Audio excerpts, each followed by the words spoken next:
Bueno, ¿qué sería un evaporador de múltiple efecto?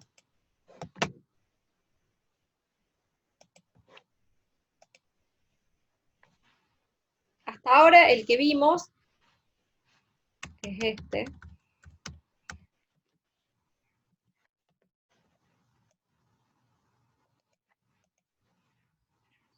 la representación que vimos fue esta, en donde tengo una alimentación, vapor que calienta a esa solución, generación de un vapor a partir de la ebullición de esa solución y un producto, y la salida de un producto concentrado de la solución.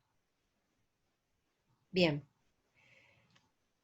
¿Qué pasa si ese producto concentrado no llegó con este equipo porque la transferencia de calor, por ejemplo, no fue suficiente, no llegó a la concentración deseada? ¿Sí? Se concentró, pero no llegué a la concentración deseada. Bueno, como sería en un intercambiador de calor, si no llego a la temperatura deseada, tengo que ponerlo en un nuevo intercambiador para ver si logro obtener la temperatura objetivo. En este caso, este producto puede ser introducido a un nuevo evaporador. Pero además de eso, a ese nuevo evaporador yo lo tengo que calefaccionar con vapor. Bueno, ¿qué pasaría si en lugar de seguir gastando, por decirlo de alguna manera, vapor del que tuve que hacer en caldera, utilizo el vapor que ya generé en este evaporador?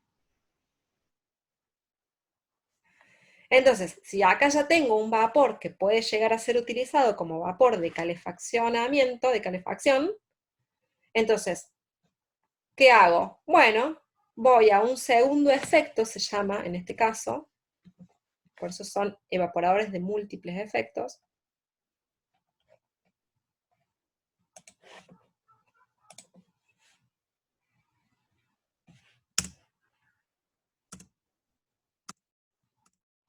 Acá está.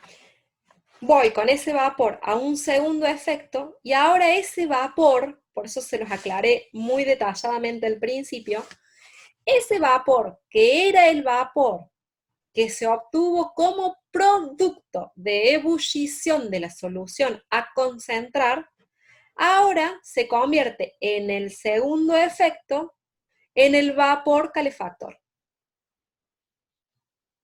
Entonces, ese vapor, como consecuencia de su condensación, ¿qué va a hacer? Va a ceder calor a esa solución y esa solución va a generar vapor, pero este va a ser el vapor del segundo efecto. Y ese vapor de segundo efecto, ¿podría utilizarlo? También. Podría utilizar el vapor del segundo efecto para hacerlo ingresar a un tercer efecto que como consecuencia de su condensación genere de nuevo vapor. ¿Sí? Entonces, la solución concentrada pasa al segundo efecto. Pero acá hay un problema. Si ustedes es la primera vez que están viendo este equipo y lo están pensando, deben decir, pero ¿cómo hago para que ahora un vapor que salió de esta solución, o sea, es un vapor mucho más pobre que este, caliente una solución concentrada cuyo IP, o sea, cuyo punto de ebullición ya creció? Porque esta solución que sale del primer efecto ya es concentrada. ¿Cómo hago para hacer que este vapor, que es mucho más pobre que el que venía de caldera, cómo hago para que este vapor ahora logre que, condensándose, si antes era parte de la misma solución? Bueno, ¿cómo lo hago? ¿Cómo se imaginan que lo hago? Por eso hablamos anteriormente de vacío. ¿Sí? La manera de hacer que este vapor sea efectivo como vapor de calefacción de una solución ya concentrada, es decir, de una solución que está en un punto de ebullición superior que al inicio de la operación es disminuyendo la presión de este segundo efecto. Entonces, ustedes saben que si disminuyo la presión, el punto de ebullición de esta solución baja. ¿Sí? Bien, entonces ahí se empieza a complicar, porque tenemos, por un lado, que la solución incrementa su punto de ebullición cuando se concentra. Pero por otro lado, tenemos que, como baje la presión de operación de este segundo efecto, la temperatura de ebullición de esta solución es más baja. Bien, entonces para el cálculo debemos tener en cuenta todas esas consideraciones. Un evaporador es un generador de vapor a baja presión. Un vapor producido se puede usar para la calefacción del otro evaporador. ¿Sí? Consideramos dos evaporadores conectados entre sí, de forma que el vapor que sale de uno sirva como agente de calefacción del otro, formando un evaporador, en este caso, de dos efectos. Pero lo que no tienen que confundirse es que en este caso, en esta operación, en este primer efecto, el vapor y la solución concentrada están en contacto, porque eran parte de la solución inicial de la alimentación. Pero cuando pasamos al segundo efecto, este vapor generado en el primer efecto, ahora es un vapor de calefacción, que ya no se encuentra en contacto con esta solución, sino que es el vapor que va a calefaccionar y que va a transferir su calor a través de la superficie metálica y del área de transferencia del paquete de tubos que tiene, sea de disposición vertical, horizontal o lo que fuese. ¿Sí? Porque ahora este vapor es el vapor de calefacción.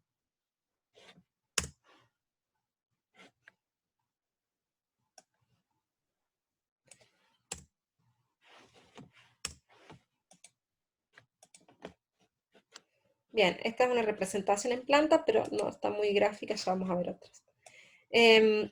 Entonces acá, fíjense, este es un esquema que representa una evaporación de efecto múltiple. ¿Sí? ¿En dónde? Esto es el serpentín, no sería el serpentín, sería el intercambiador de calor. ¿Sí? Es la representación del equipo que permite la transferencia de calor entre el vapor de calefacción y la solución a concentrar. Entonces, esto que sea, viene de steam seguramente, la S, esto es vapor de calefacción. Ese vapor de calefacción se condensa y genera este condensado, C1. Por otro lado del equipo que tengo la alimentación de la solución a concentrar. X que representa la fracción de sólidos, ¿sí? ¿Cuál es la composición de sólidos de esa solución? ¿Cuál es su concentración? Y además, esta alimentación está a una temperatura determinada. Y este vapor está a una temperatura y a una presión determinada. ¿Sí? Y como es vapor saturado, esto es importante, esa temperatura y esa presión se encuentran en tablas, una en función de la otra, porque si estoy diciendo que es vapor saturado, entonces sabiendo la temperatura sé también su presión. Bien, como consecuencia de esta operación genero B1, y a este B1 decido utilizarlo en el segundo efecto como vapor de calefacción, que se va a condensar y va a generar C2. ¿Y qué es lo que va a calefaccionar ese vapor? Va a calefaccionar a la solución C1, que ya se concentró en el primer efecto, que va a ingresar al segundo efecto para, como consecuencia de la transferencia de calor del condensado de este vapor, generar B2 y C2. Pero la diferencia entre el efecto 1 y el efecto 2 es que la presión en el efecto 1 va a ser mayor que la presión en el efecto 2. Y la temperatura también. Y como consecuencia de esta operación va a generar B2, que se va a utilizar como vapor de calefacción del efecto número 3, que lo que va a hacer es concentrar a C2, que ingresa como alimentación, y que todo eso, y que como consecuencia de esta operación va a generar B3 y L3. ¿Sí? En cada una de estas salidas de cada uno de estos efectos, también tenemos las fracciones x1, x2 y x3, que van a ser las diferentes concentraciones que logra la solución a la salida de cada efecto. Pero además, algo importante es que cómo se logra el vacío en cada uno de estos efectos, una manera, y es la que está representada aquí, es este último vapor se envía a algún sistema de generación de vacío, que puede ser un condensador, o puede ser un condensador y una bomba de vacío, puede ser un sistema de eyectores, ¿sí? Un condensador y un eyector. No lo sabemos, lo que sí sabemos es que este vapor se envía a un sistema de vacío de manera de generar el perfil de presiones en los tres efectos. ¿Cuál va a ser el efecto que tenga menor presión? Este. ¿Cuál va a ser el efecto que tenga mayor presión? Este. ¿Sí? Y con todo esto, para la resolución de este tipo de equipos, lo que debe hacerse es un balance de masa y un balance de energía, ¿sí? Para poder calcular los equipos. Bueno, acá sí esta es una representación un poco más visible de un evaporador de múltiple efecto en planta. Bien, el número óptimo de efectos, porque ustedes van a decir, bueno, entonces ¿cuánto pongo? 10. Bueno, no. El número óptimo de efectos es una cuestión económica, ¿sí? A favor, cuanto más efectos tengas, menor supervisión, menor costo de agua, menor costo de operación, mayor economía de vapor. En contra, mayor inversión inicial y mayor costo de mantenimiento, ¿sí? Entonces, y el número óptimo en algunas industrias ya está estandarizado, ¿sí? Cuando hablamos de efectos de evaporadores para la generación de soda, ya sabemos cuál es el número de efectos. Entonces no va a ser algo con lo que ustedes tengan que jugar mucho, ¿sí? Y ni hablar que en los ejercicios prácticos, ese número en general pueden llegar a hacer algún tipo de comparación entre usar un triple efecto, usar un doble efecto, etcétera, pero va a ser algo que, con lo cual ustedes no van a tener que jugar, sino más que nada a modo comparativo.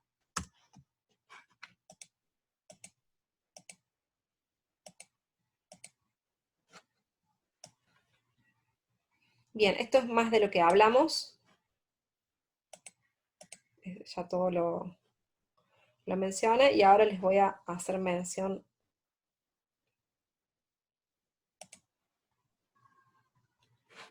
A ver si quieren los repasamos por las dudas. Dice, en un evaporador de dos efectos, la temperatura de la cámara de calefacción es más alta en el primero que en el segundo. Para que el vapor proporcionado por la evaporación del primer efecto haga hervir el líquido del segundo efecto, la temperatura de ebullición en el segundo efecto debe ser más baja que en el primer efecto. Y para ello, este segundo efecto debe trabajar a una presión más baja. Es todo lo que ya les comenté antes. La alimentación del líquido es más simple si se pasa del primer efecto al segundo efecto al tercer efecto. Ahí, a eso sí ya lo vemos.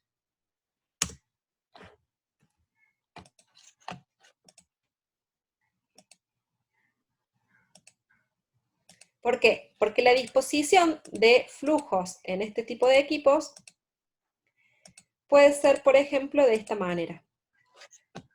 Esto es lo que se denomina alimentación hacia adelante, en donde la dirección de la corriente de vapor de calefacción y del líquido a concentrar es la misma, circulando el líquido en el sentido de las presiones decrecientes, ¿sí? Entra la alimentación al primer efecto, entra el vapor al primer efecto, el vapor que se genera va al segundo efecto, el producto del primer efecto va al segundo efecto, luego al tercer efecto, luego al cuarto efecto, y lo mismo para el vapor. El vapor, el primer efecto, lo que se genera acá va al segundo, al tercero, lo que se genera acá va al cuarto.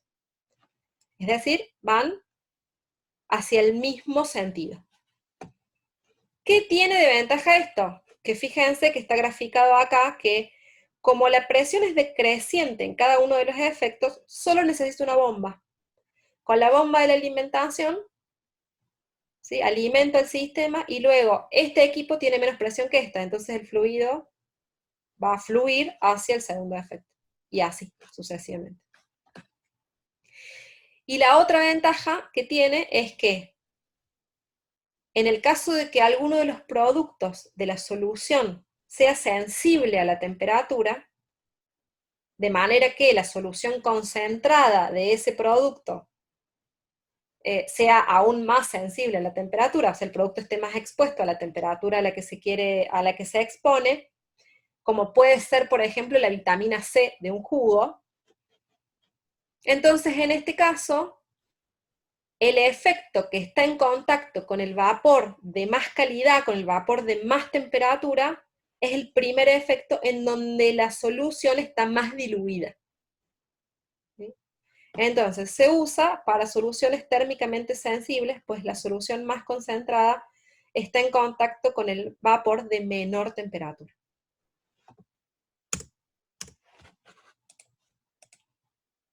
Esta sería también la representación de hacia adelante. También puede suceder que la configuración de equipos tenga una alimentación hacia atrás, en el cual el líquido de alimentación puede circular en dirección contraria, entrando en el último efecto, a ver si los voy a... entrando en el último efecto y siguiendo hasta el primero. Pero en este caso el líquido tiene que ser bombeado de un efecto al otro, ¿sí? Esto se llama alimentación hacia atrás. Los líquidos más concentrados se manejan a temperaturas más altas en los primeros efectos. Ofrece generalmente una capacidad de evaporación más grande que en sistemas de alimentación hacia adelante. Pero dice ahí también puede ser desventajoso para la calidad del producto. Entonces, a ver si esta es la representación. A diferencia del anterior,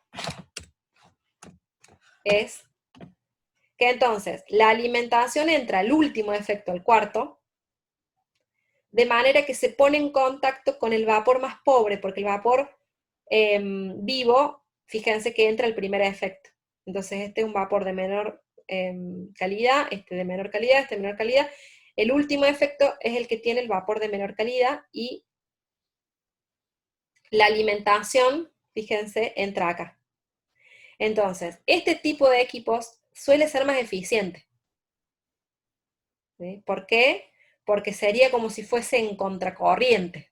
¿Sí? Suele ser más eficiente, pero en el caso de que sean productos alimenticios, puede que no sea el más indicado por la calidad del producto, ¿sí? Porque termine afectando a la calidad del producto. Entonces eso es alimentación hacia atrás. Bien.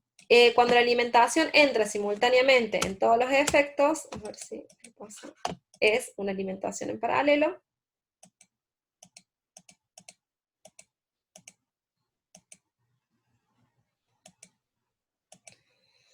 Y también puede ocurrir que tengamos algún tipo de configuración mixta, ¿sí? En donde haya una parte en paralelo, otra parte en... una parte adelante y otra parte hacia atrás. Bien. Estas son todas las series de ecuaciones que se deberían plantear para la resolución de un equipo de 3 efectos. Esto no me voy a basar en esta slide para comentarles la resolución. Entonces es solamente para que vean, como les comenté antes, lo que se necesita hacer es un balance de masa y un balance de energía. ¿Cuáles son los objetivos de la evaporación? Concentración de productos químicos y alimentos, ¿sí? Mejorar la conservación de los alimentos, suministrar un producto de uso más cómodo, cambiar aromas y o color de los alimentos, Por eso ven que está muy enfocado a lo que es la industria química y de alimentos. Los factores principales que afectan la velocidad de evaporación son la velocidad de transferencia de calor al líquido, la cantidad, como en cualquier equipo de transferencia de calor, la cantidad de calor necesaria para evaporar cada kilogramo de agua, la temperatura máxima que permite el líquido ser expuesto, la presión,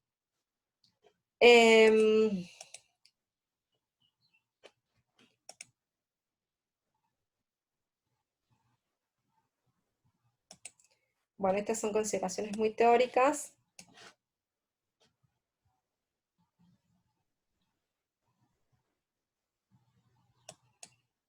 que se las voy a explicar más que nada en la resolución del equipo, está bueno que lo tengan acá, pero voy a cortar acá este video, así nos vamos a esta parte que ya sería la del cálculo. Sí. Bien, corto por acá y ya nos vamos a lo que sería más el cálculo del equipo.